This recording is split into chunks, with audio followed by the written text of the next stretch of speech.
How do you fight a monster without becoming one yourself? You don't. You become a monster by fighting with a monster, but it's actually a good thing to become a monster. You see, the difference is, and really this is the answer to your question,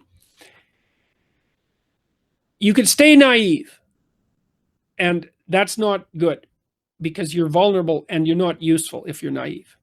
So that's a bad situation. So let's say, well, instead of being naive, you decide you're going to go confront the monster. Okay, well, the problem with that is that you become the monster. All right, so how do you deal with that? And the answer is to do it voluntarily. To do it voluntarily.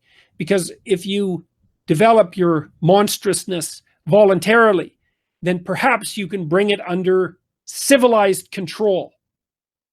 Right? You can integrate that capacity for mayhem and destruction that you develop within yourself. You can integrate that within a comprehensive and properly directed practical philosophy. And so that means that you're disciplined. You know, like a warrior isn't a monster.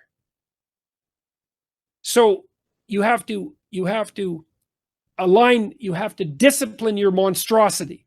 And you do that by developing it voluntarily. Look, you see this sort of thing happening all the time in classic hero stories. Like if you look at the story of The Hobbit, for example, like Bilbo. I think Bilbo is the Hobbit, right? Frodo's the next one. Let me just look that up. Yeah, okay, it's Bilbo. Good, that's what I thought. Now, Bilbo, when this Hobbit starts the book, Bilbo lives in this little protected area. So it's like the castle that the Buddha grows up in. All the bad things are outside of it.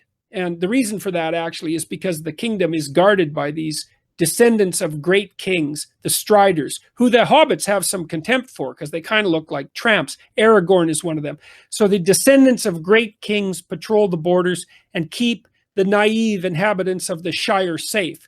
And they're naive and they go about their day-to-day work and nothing really threatens them and there's no monsters around.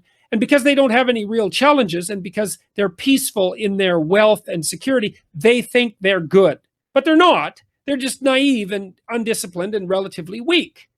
And so they're not prepared for anything when all hell breaks loose. They're like bait. They're like prey, you know. So, and of course the wizard, Gandalf, knows this.